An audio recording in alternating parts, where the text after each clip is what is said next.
Hello everyone, thanks for joining us.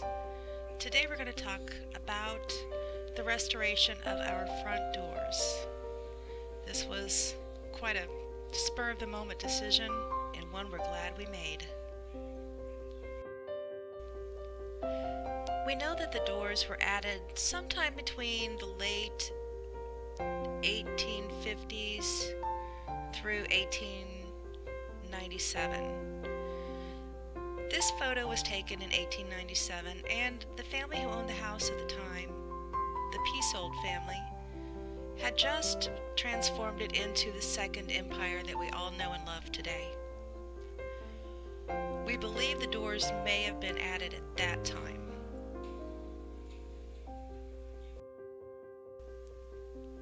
The doors and most of the windows have remained intact since they were initially put into the house, and we've tried very hard to keep all that we can. In fact, we may have found an extra window that was walled over at some point, and we're bringing it back to life.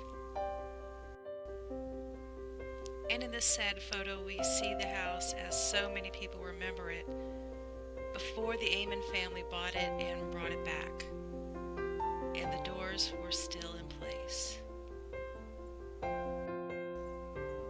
In 1973, the house was declared a landmark by St. Clair County's Historical Society, and the door bears the marker, but through time it was the same color as the door.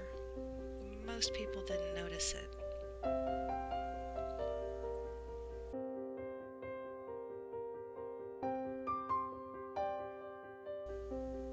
On the inside, the doors had several layers of paint that had been placed for years. And eventually one day, Greg Kadell, who is our contractor for the house for life, said, "Why don't we strip those doors?"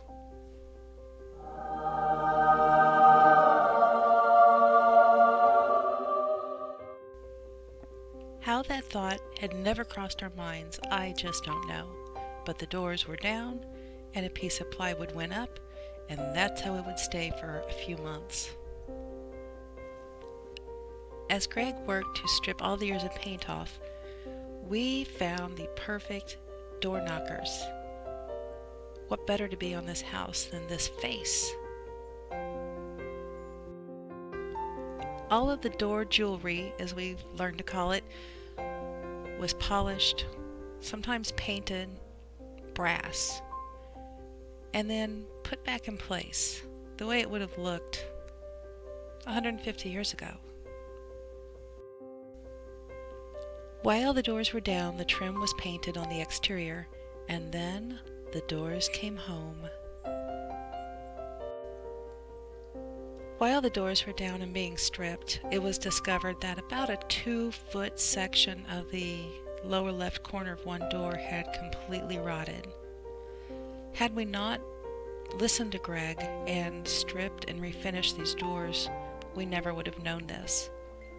He was able to repair the bottom corner of the door, and it is now completely seamless. Before adding the door knockers, neither of the doorbells worked. We are now able to hear people when they come to the front door, as long as they remember to use the knockers.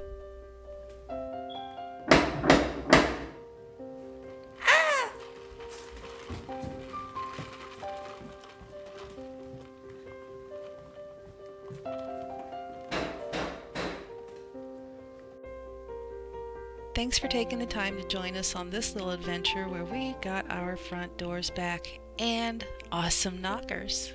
Have a great day.